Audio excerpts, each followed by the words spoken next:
Donc bonjour à tous, bienvenue pour cet exocall numéro 25. Et aujourd'hui, nous allons attaquer l'exercice suivant.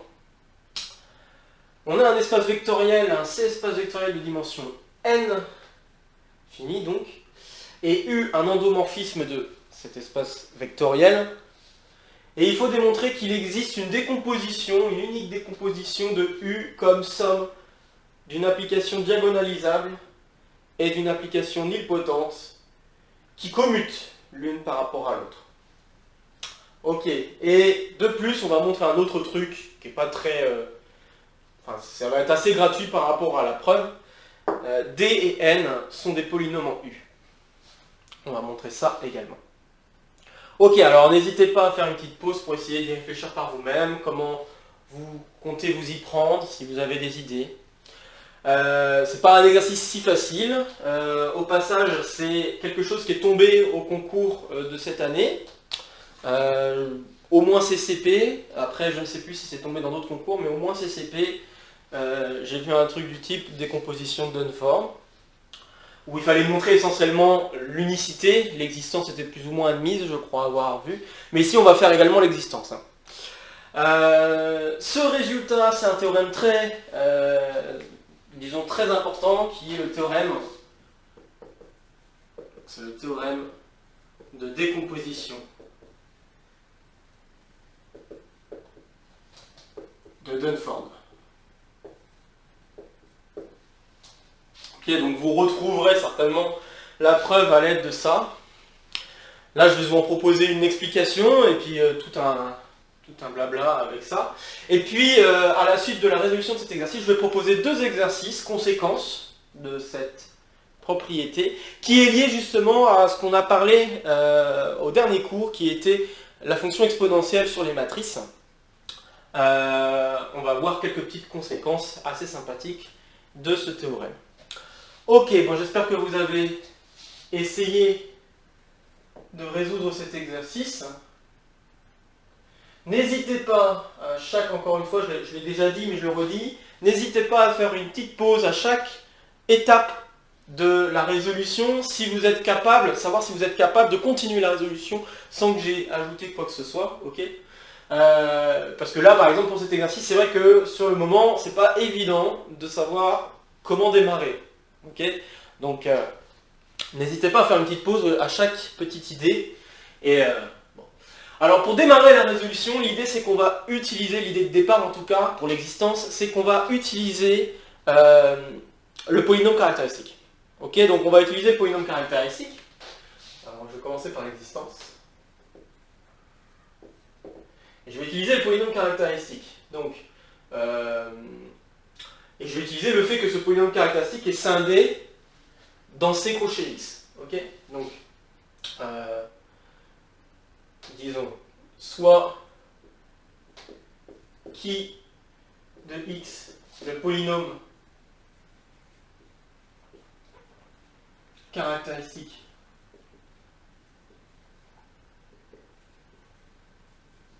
de U, et d'après d'Alembert donc, d'après d'Alembert-Gauss, ou juste d'Alembert, peu importe, c'est le théorème de décomposition d'un polynôme, donc d'après d'Alembert-Gauss, qui est scindé dans C. Donc tout polynôme dans C crochet X est scindé. Donc c'est pour ça que c'est important de travailler avec un C espace vectoriel, ça sous-entend quelque part qu'on travaille avec les nombres complexes. Et la décomposition dont nous allons parler, là, donc, on va utiliser une décomposition un peu particulière, dont je vais reparler après avoir un peu avancé. Et elle utilise notamment ce fait-là. Donc qui est scindé sur C crochet X, et donc ça veut dire quoi? Ça veut dire que qui, je peux l'écrire comme produit de x moins lambda i, puissance mi, avec i allant de 1 à k.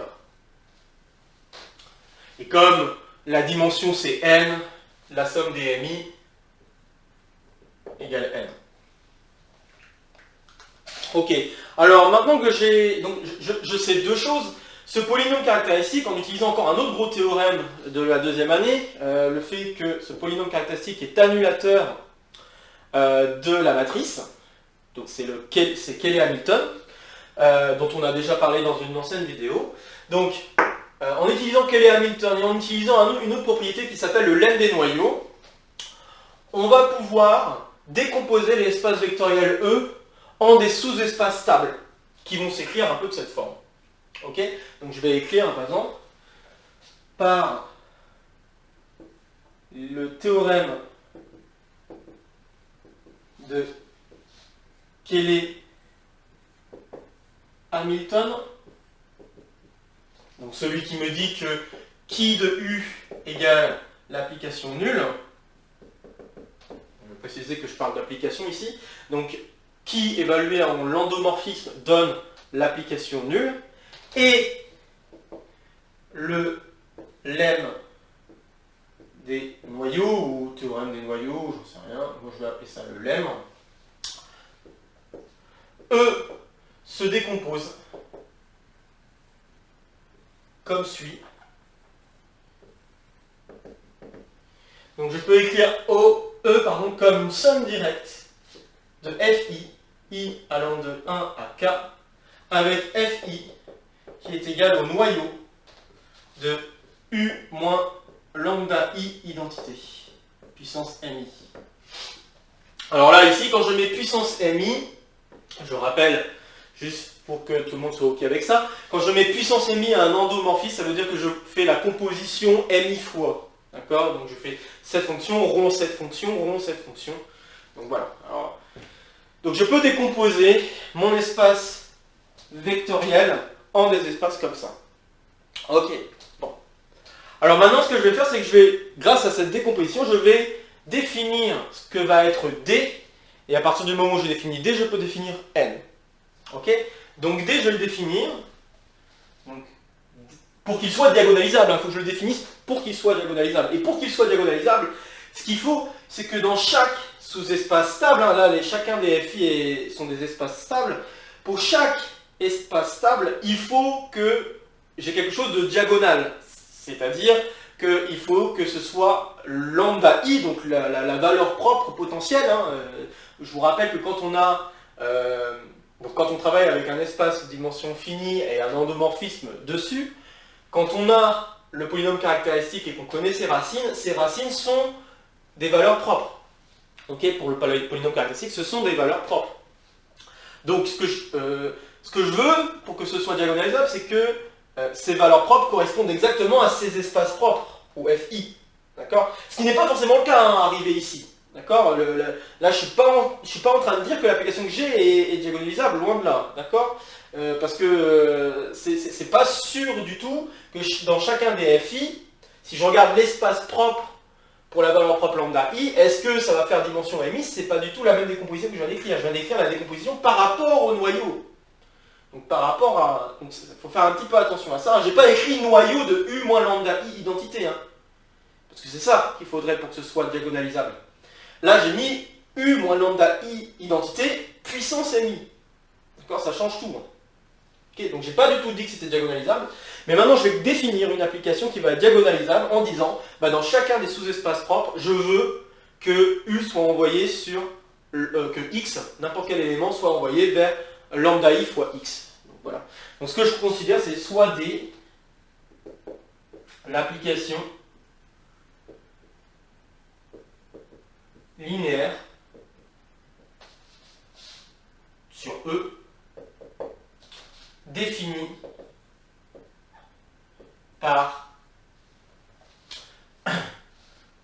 pour tout, comment dire, on va dire ça, pour tout I dans les entiers de 1 à K, je veux que l'application D dans l'espace, le sous-espace vectoriel Fi, soit égale à lambda I identité. Okay, donc dans chacun des espaces que j'ai décomposés, je veux que ça joue le rôle d'un truc diagonal. Très bien. Bon, bah, en ayant fait ça, on a quelque chose de diagonalisable. Je pense que c'est assez clair, parce que dans chacun des espaces ici, en fait, pour cette application linéaire, la décomposition que nous avons ici est justement sa décomposition en espace propre, engendrée par les valeurs propres lambda i. Ok. Donc, je vais effacer ici. Je suis encore dans l'existant, je vais peut-être laisser ça. Hop. D est alors, par définition, diagonalisable. Ok, puisque voilà, les FI forment les espaces propres. Je vais écrire ça. Les FI forment les espaces propres.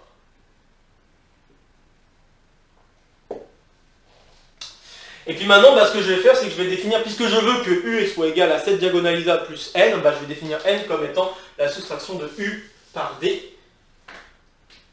Donc, soit N égale U moins D.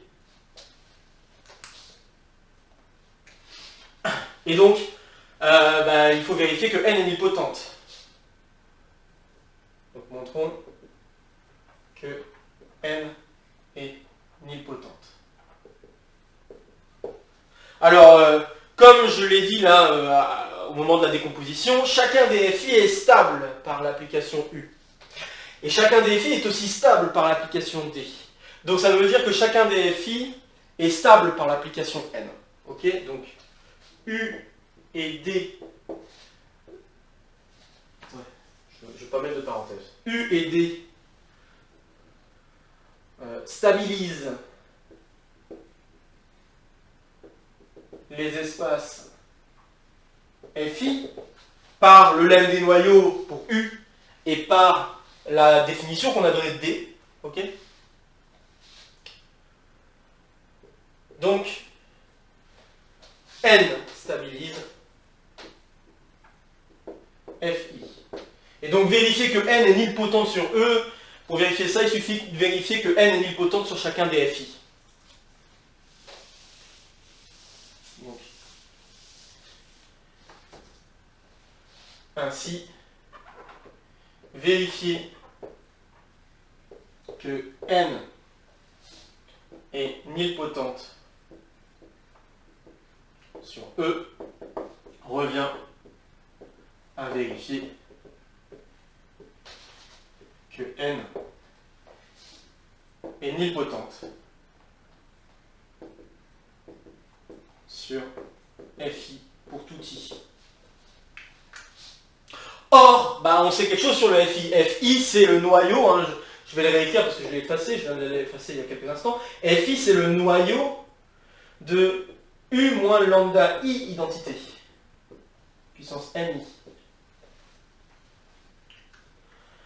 Et donc, en l'occurrence, c'est en fait le noyau de U moins D réduit sur FI, en fait. C'est exactement ça, puisque donc ça, en fait, c'est égal à le noyau de N défini sur FI puissance MI. Puisque ça, c'est D. Ça, c'est D défini sur FI. Quand j'écris ça, peut-être que je dois rappeler un peu la notation, si c'était pas très clair, mais cette notation-là signifie que je regarde D seulement sur le sous-espace FI. D'accord ? Donc quand je regarde D seulement sur ce sous-espace, ça joue le rôle de lambda I fois identité. Donc voilà, on a ça. Et donc ça veut dire que pour n'importe quel x, n, n'importe quel x dans FI, n puissance mi calculé en x vaut 0. Donc ainsi, pour tout i, on peut dire que n puissance mi est égal à 0 sur FI.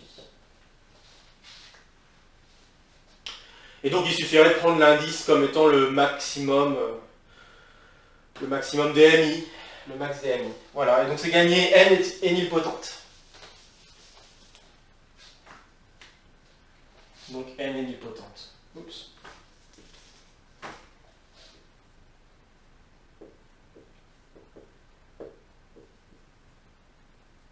Alors, j'en profite pour maintenant faire un petit aparté par rapport à ce que je viens de faire. Ce Ce que je viens de faire en fait, c'est que j'ai utilisé ce qu'on appelle la décomposition en blocs de Jordan. Ok, donc c'est quelque chose dont on parle peu en prépa, dont on parle beaucoup en fac. Donc la décomposition en blocs de Jordan, c'est dire en fait que n'importe quelle, disons si je l'écris sous la forme de matrice, donc n'importe quelle matrice peut s'écrire sous la forme, est semblable, c'est pas que ça peut s'écrire, c'est que c'est semblable, donc semblable à des matrices de Jordan de la forme, donc comme ceci, et là j'ai un premier bloc de Jordan, un deuxième bloc de Jordan avec une autre valeur propre, et ainsi de suite. Okay, où chacun des trucs que j'ai encadrés sont ce qu'on appelle des blocs de Jordan. Et donc, avec les propriétés de la fac, hein, donc si on a déjà en tête que n'importe quelle matrice peut s'écrire sous la forme d'une matrice comme ça en bloc de Jordan, là c'est encore plus simple de voir comment je décompose en une diagonalisable plus une nilpotente. La diagonalisable, il suffira de prendre juste tout ce qu'il y a dans les lambdas en diagonale, et puis la nilpotente, je garde ce qui reste.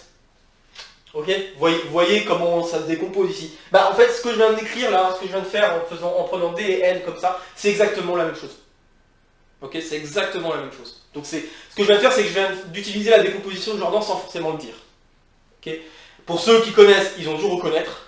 Pour ceux qui ne connaissent pas, je vous fais découvrir. Voilà ce qu'est la décomposition en bloc de Jordan. Ok. Bon.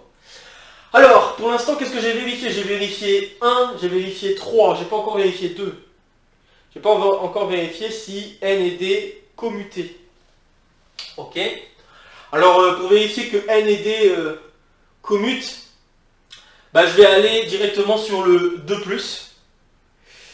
Et en fait, ça se déduit très facilement. Ok. Ça se déduit très facilement. Pourquoi? Grâce au lemme des noyaux. Alors, je vais effacer un peu.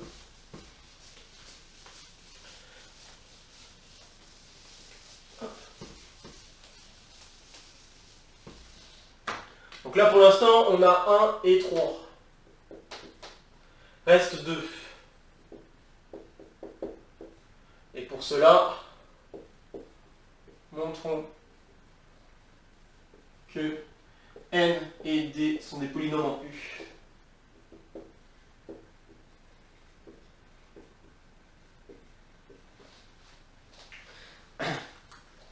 Alors en fait, D, je peux l'écrire d'une certaine manière. Je peux écrire que D, alors, en considérant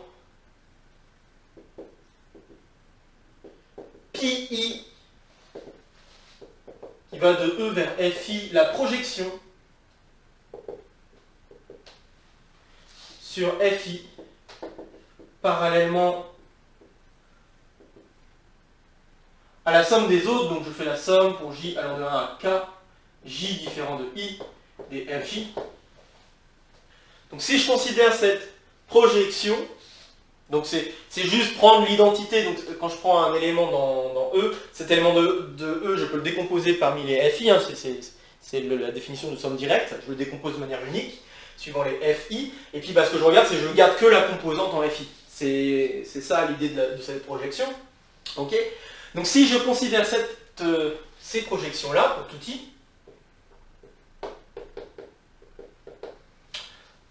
alors, je peux écrire D comme étant une somme pour I allant de 1 à K de lambda I fois pi I. En effet, je vous ai défini D de façon à ce que ça vale lambda I sur chacun des Fi. Si je prends ces projections-là, quand je calcule en un élément de Fi, hein, donc si je calcule en un élément de Fi, si l'indice, donc peut-être que je vais dire Fj, juste pour que ce soit ok avec l'écriture ici. Donc si je prends un élément de Fj, et que je fais son image, il faut que J soit égal à I pour que ce soit non nul. Sinon c'est nul, par définition de la projection.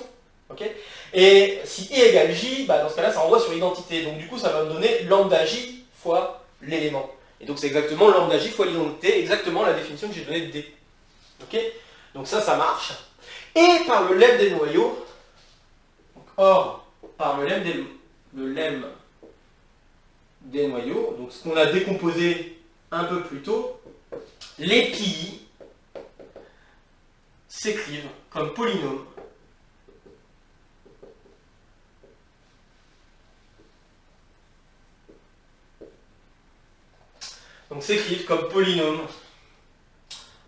en U. Alors pour vous donner l'idée de quelle serait la forme de ce polynôme, pour avoir une projection, en fait, ce qu'il faut, c'est déjà que tous les éléments de la somme soient envoyés vers 0. Et pour cela, vous savez que chaque élément de la somme est envoyé vers 0 comme étant le noyau de x moins lambda j, le tout puissance mj. Donc, vous utilisez cette décomposition-là en disant, voilà, je fais un produit de ces polynômes-là. Si vous voulez, on peut le comprendre comme ça. Et sachant que c'est stable parmi tous les fj, etc., on peut vérifier que dans la somme des fj, ça va valoir 0. Et puis après, il faudrait diviser par un certain coefficient ou faire une petite manipulation supplémentaire pour s'assurer. Donc peut-être ajouter identité ou des trucs comme ça, mais c'est pas grand-chose. Afin que sur FI, ça corresponde bien à faire l'identité. Okay, donc c'est pas très difficile, c'est juste que là c'est un peu... disons que c'est un peu embêtant d'écrire le polynôme qu'on va obtenir, mais je vous donne juste l'idée qu'il suffit de prendre le polynôme auquel on enlève le terme x moins lambda i puissance mi, vous l'enlevez, vous avez et vous remplacez x par u, vous allez avoir votre application pi à peu de choses près, à un coefficient près ou un truc comme ça, donc voilà, c'est comme ça que ça va marcher. Ok. Bon, comme c'est des polynômes en U, comme les pi sont des polynômes en U, le D est un polynôme en U. Ainsi, D et N. Je vais encore une fois enlever les parenthèses. D et N sont des polynômes en U. Et en tant que tel, ça veut dire que D et N commutent. D'où 2. Donc voilà, ça y est, on a gagné, on a tout ce qu'il faut. Donc on a l'existence. Bien. Maintenant, reste l'unicité. Bon alors, à mon avis, pour ceux qui ont essayé les choses, je pense que vous avez dû essayer l'unicité avant de faire l'existence. Et je pense que l'unicité, vous avez dû vous en sortir. C'est pas très difficile. Ça demande juste une petite propriété, mais c'est pas très difficile. Donc, unicité. Bon, pour l'unicité, ce que je veux dire, c'est que U s'écrit comme D plus N, mais aussi comme D' plus N', où D et D' sont diagonalisables, N et N' sont nilpotentes. Et puis, on a les autres propriétés, le fait que les D et N commutent, etc. Bon, et l'idée, c'est que je vais faire ce que je vais faire, c'est juste, je vais mettre D' d'un côté, N de l'autre. Donc, ce que je vais obtenir, c'est soit, définissons une autre, je vais l'appeler V. Donc, soit V, l'application qui est définie comme, disons, D moins D'. Et D moins D', c'est la même chose que N' moins N.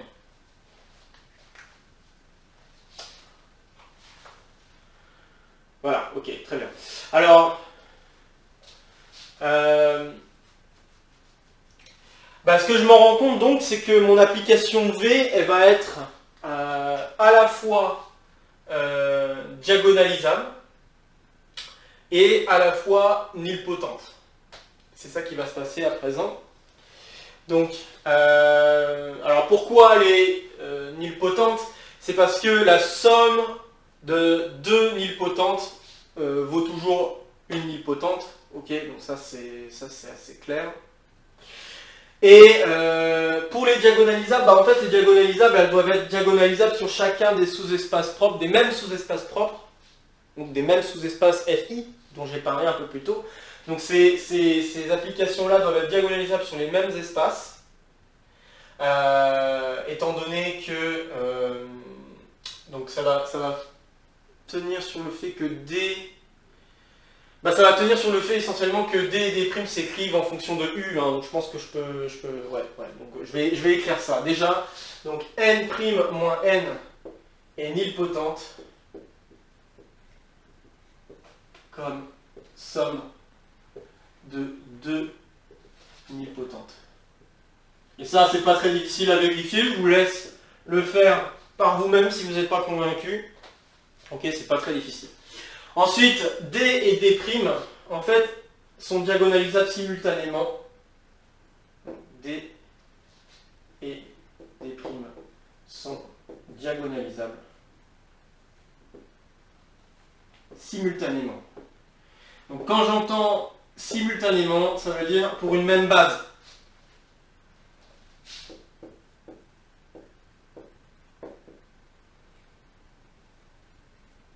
Via la décomposition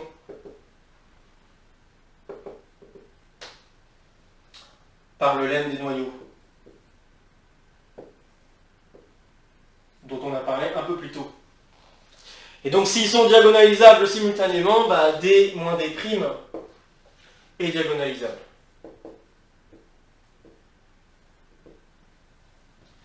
Une autre façon de dire, enfin une autre façon d'expliquer pourquoi c'est diagonalisable simultanément, c'est parce que D et D' commutent.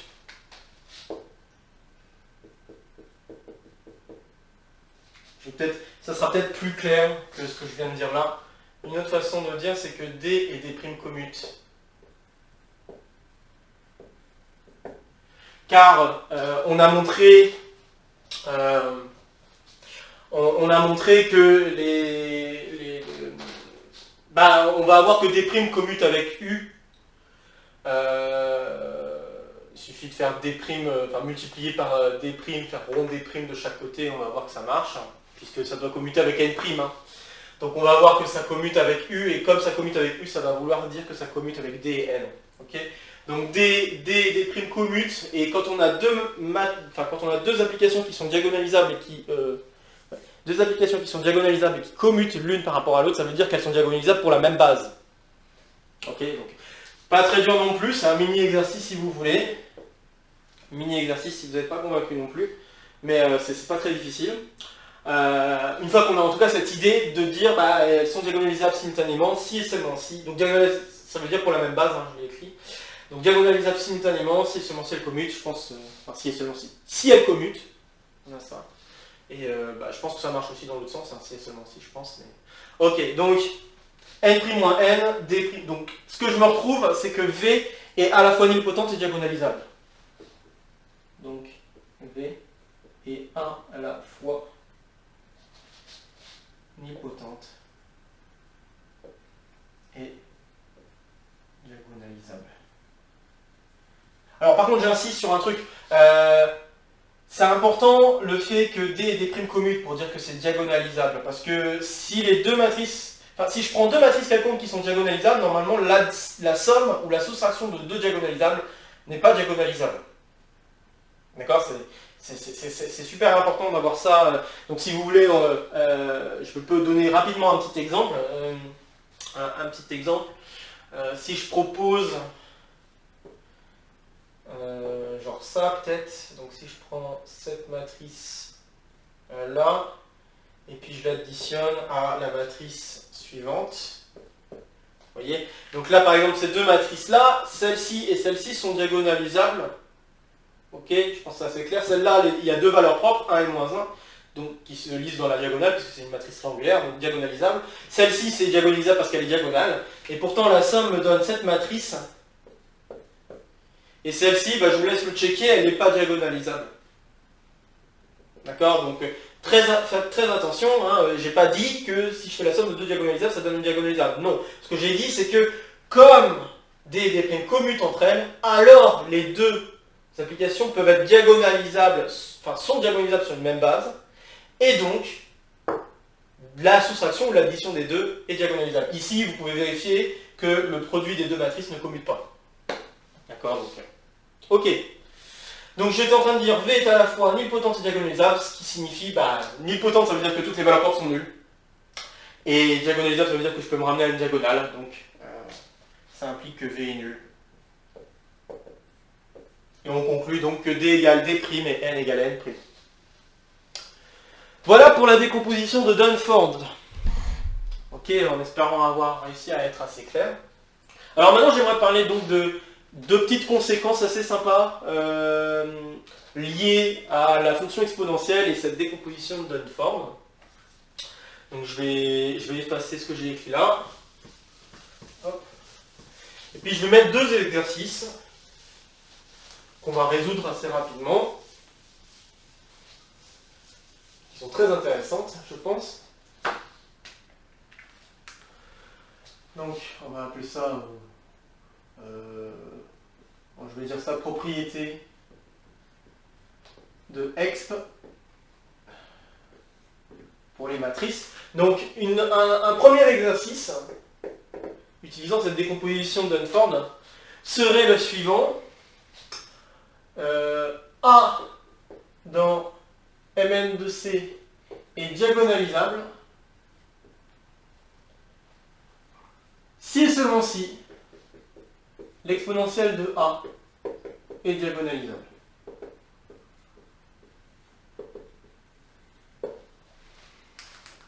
Et j'insiste sur le si et seulement si.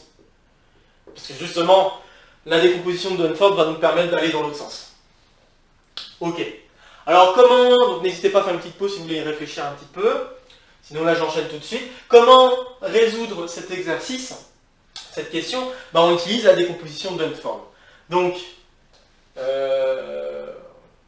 va mettre résolution.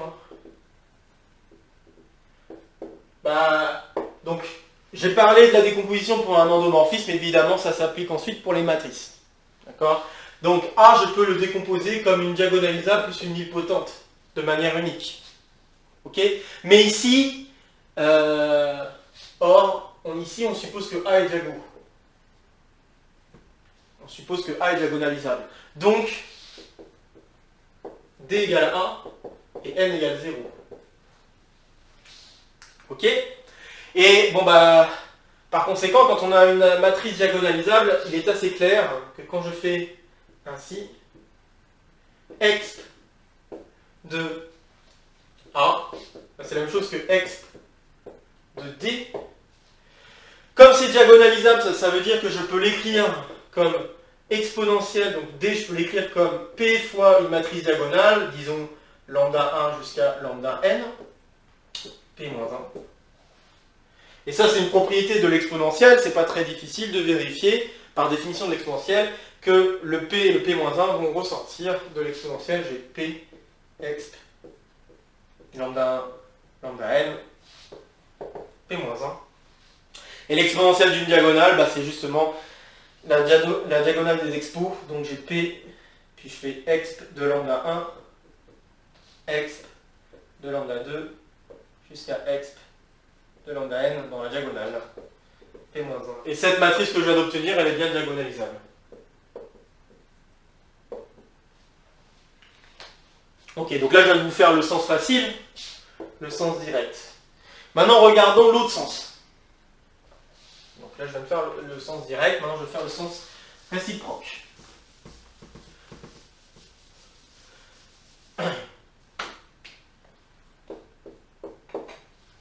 Alors pour le sens réciproque, je vais partir de la même manière en disant je décompose suivant Dunford. Donc j'ai 1 égale D plus N. Cette fois par contre je ne sais pas que D égale A ou des trucs comme ça, je ne sais pas ça. Bon. Qu'est-ce qui se passe quand je fais exponentielle de A? Eh bien, quand j'ai deux matrices qui commutent, et que je fais exponentielle de la somme de ces deux matrices, il se trouve qu'on va avoir le produit des exponentielles, exactement la propriété de l'exponentielle que nous connaissions bien dans les réels ou dans les complexes. Donc ici, je peux écrire comme exponentielle de D fois exponentielle de M. Ok? Si vous n'êtes pas convaincu, faites ce petit exercice, c'est pas très dur. C'est vraiment lié à la propriété de l'exponentielle dans le cas réel, puisque dans le cas réel ou dans le cas complexe, tous les éléments commutaient entre eux. Donc là, on est ramené à un cas tout aussi similaire. Donc j'ai ça, et puis je vais écrire d'une autre manière ce que j'ai ici. Je vais l'écrire de cette manière-là. Je vais écrire que en fait, exponentielle de 1, c'est la même chose que exponentielle de D, enfin exponentielle, c'est exponentielle de D, plus exponentielle de D fois identité moins exponentielle de N. Alors pourquoi je fais ça? Je fais ça parce que en fait, ce que je viens d'écrire là, c'est la décomposition de Dunford de exp de A. Donc ça, c'est la décomposition de Dunford de exp de A. Alors il faut checker, donc exp de D, comme D est diagonalisable, on l'a vu il y a quelques instants, exp de D est diagonalisable. Ok, c'est le sens direct. Donc exp de D est diagonalisable.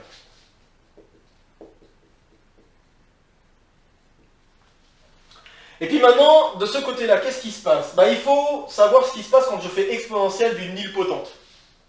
Quand je fais exponentielle d'une nilpotente, eh bien, par définition, je vais faire identité plus n carré sur 2, plus blablabla, plus jusqu'à ce que j'arrive à l'indice de nilpotence, donc disons P-1 sur P-1 factoriel, donc l'indice de nilpotence ici c'est P. Et j'ai pas besoin d'aller jusqu'à l'infini, puisque la matrice étant nilpotente, ça s'arrête jusqu'à une certaine puissance. Donc je m'arrête à la puissance P-1, en disant que n puissance P égale 0. Ok, donc du coup si je fais identité moins l'expo, donc quand je fais in moins exp, ça c'est nilpotent. Puisque du coup, s'il reste, c'est que des trucs en n. Ok? Et puis, exponentielle de d fois un truc nilpotent, ça donne un truc nilpotent, n'importe quelle matrice. Là, pourquoi? Alors, c'est pas n'importe quelle matrice. Pourquoi? Parce que l'exponentielle de d, je suis en train de me demander si n'importe quelle matrice fois nilpotente, ça donne un truc nilpotent. Pas sûr. Mais en tout cas, ici, dans cet exemple, exponentielle de d commute avec cette matrice. Donc là, c'est clair que comme lui est nilpotent, alors le produit de ces deux-là est nilpotent. Donc, comme exp de d commute avec in moins exp n, on a donc la décomposition ici, donc on a ce que ça c'est nilpotent. Ok? Et les deux commutent, ces deux matrices, cette matrice-là, commutent, c'est assez clair parce que exponentielle de d commute avec exponentielle de d, exponentielle de d commute avec exponentielle de n, et évidemment avec l'identité. Donc il n'y a aucun problème, les deux commutent, l'un diagonalisable, l'autre diagonalisable, et j'ai écrit comme somme de 2. Donc j'ai bien la décomposition de Dunford de exp de A. Et donc ce que j'ai supposé, c'est que exp de A est diagonalisable. Donc, je vais effacer un peu juste pour avoir la place maintenant. Hop.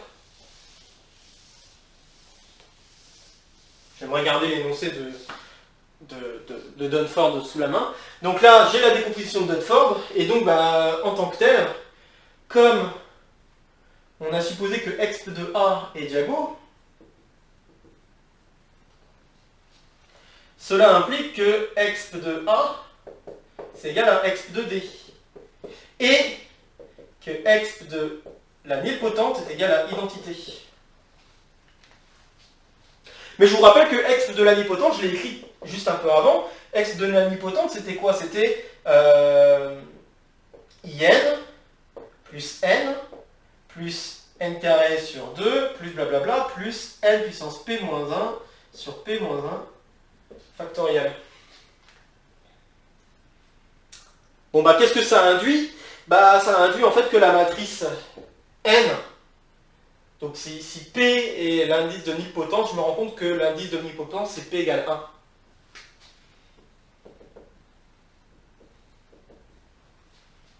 C'est assez immédiat, puisque du coup ça doit être nul.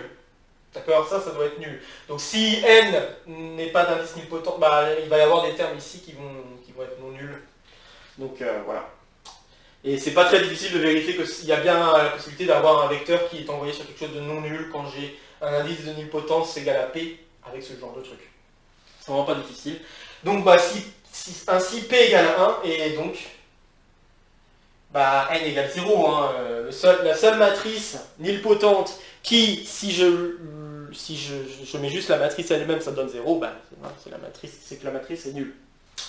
Donc voilà, alors ça c'est pas mal comme propriété, je viens de terminer la résolution. Donc n est nul et donc d égale a, donc ça veut dire que a est diagonalisable. Donc voilà, ça c'est une première propriété bien sympathique. Une autre propriété très sympathique, c'est le fait que l'exponentielle va être surjective sur GLN de C. Donc je vais effacer à présent et mettre le deuxième exercice. Conséquence de cette décomposition de Bradford.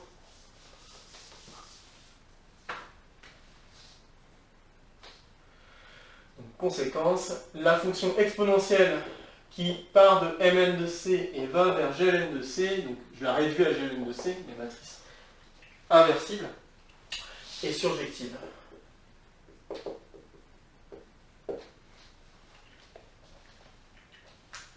Alors comment on prouve ça? Bon bah ce que je vais faire c'est que je vais partir d'une matrice inversible, donc soit A dans Gln de C, ok, et puis A est égal à D plus N, hein, j'utilise la décomposition de Dunford, encore une fois. Et comme la matrice est inversible, la matrice diagonalisable est aussi inversible. Car toutes les valeurs propres sont non nulles de A.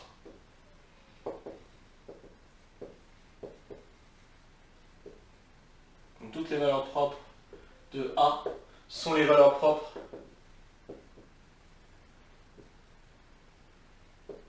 de D. Donc les valeurs propres sont donc non nulles. Donc toutes les valeurs propres de A sont les valeurs propres de D. Donc D est inversible et du coup je peux écrire que A c'est égal à D fois IN plus, plus D moins 1 N. D moins 1 j'ai dit.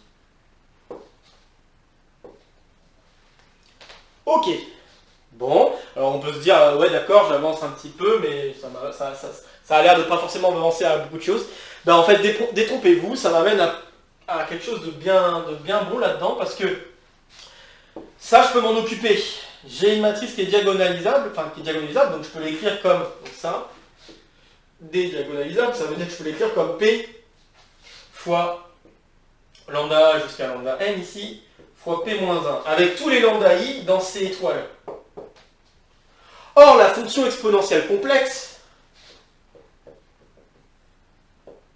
qui va donc de C vers C étoile, est surjective.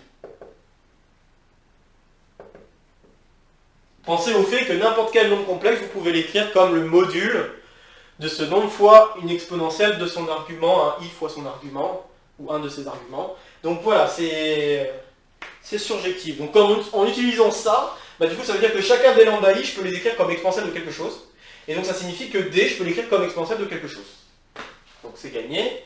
Donc d peut s'écrire comme exponentielle d'un certain delta, disons.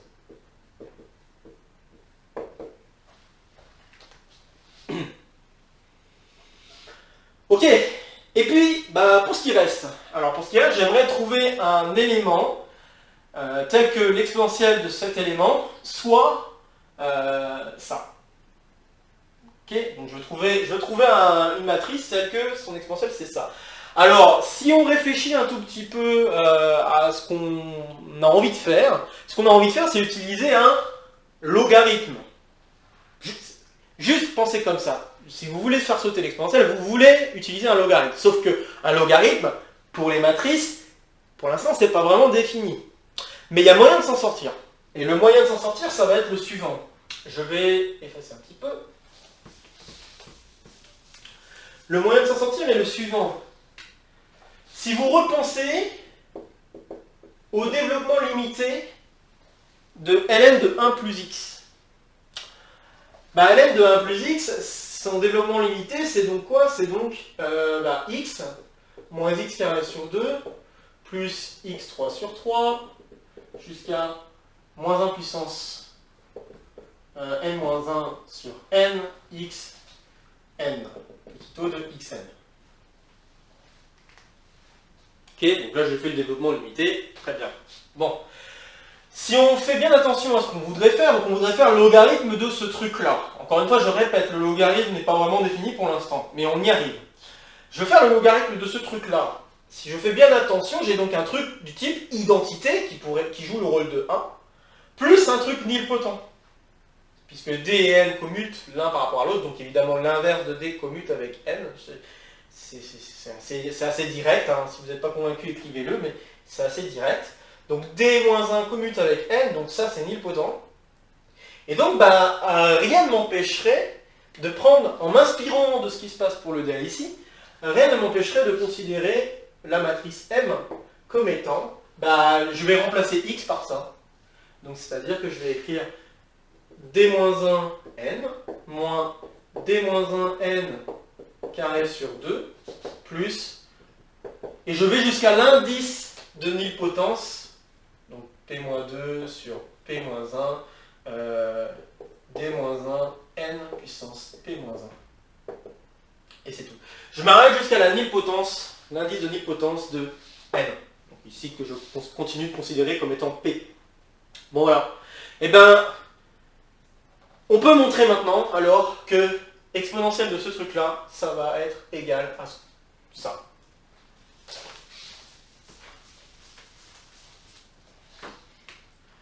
Donc, soit en s'inspirant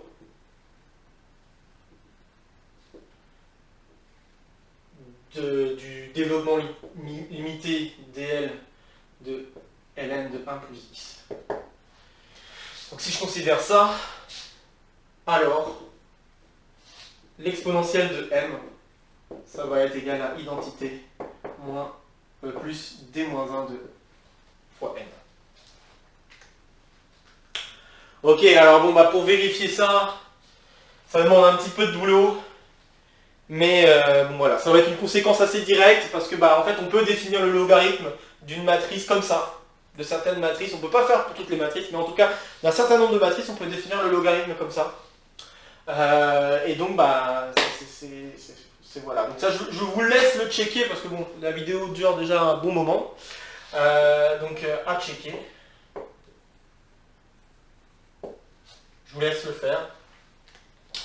Ok, mais je vous assure que maintenant que... si vous avez vraiment bien compris l'idée ici de dire je veux faire le logarithme, donc je vais utiliser la propriété de logarithme et ce DL qui finalement peut s'écrire comme une seule expression puisqu'on a une matrice nilpotente. Si vous avez compris un peu le principe, je pense que vous devriez être assez convaincu que ça va marcher. Si vous n'êtes pas convaincu, je vous invite à faire cet exercice, à montrer que l'exponentielle de cette matrice M vaut bien ce truc-là. C'est pas... voilà.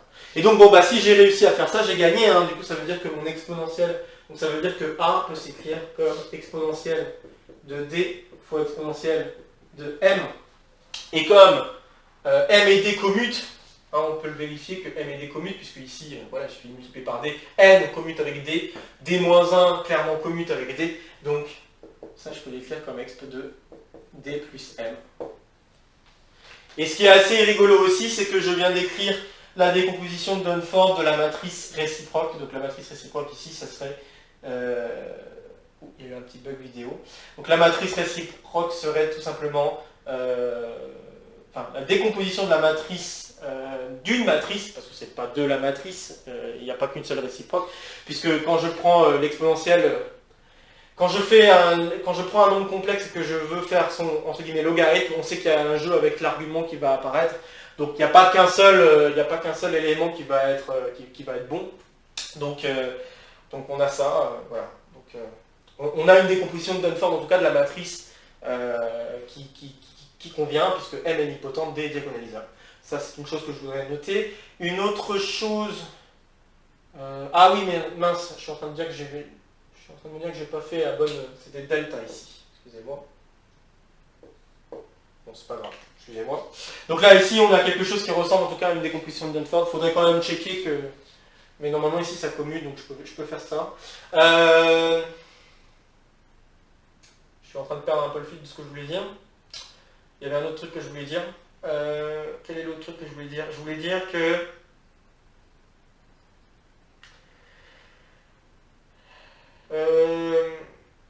flûte.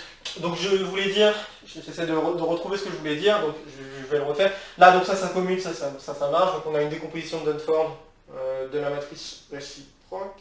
Ah voilà, l'autre truc que je voulais dire, c'est qu'on pourrait aller un petit peu plus loin en montrant en fait que chacune des deux matrices ici peuvent s'écrire comme polynôme en A. Et en fait, on peut écrire exp de P de A pour P un polynôme.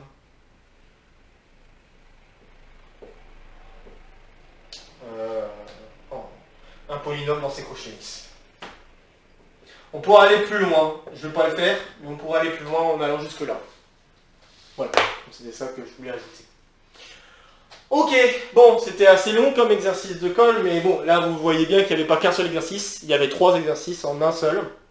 Je trouve que c'était vraiment l'occasion, d'autant qu'on a parlé de la fonction exponentielle de matrice la dernière fois, donc je pense que voilà, c'était tout à fait le bon moment d'en parler.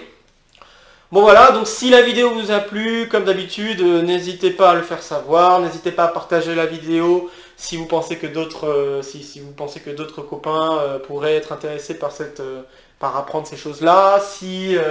N'hésitez pas non plus à laisser un commentaire si vous avez des questions, quoi que ce soit, des remarques. Et puis sur ce, je vous retrouve la semaine prochaine, vendredi ou samedi, on verra, parce que bon là je fais vendredi, mais on verra bien. Donc on se retrouve la semaine prochaine pour l'exo de colle numéro 26. Et sur ce, je vous souhaite une bonne semaine et à très vite. Salut à tous!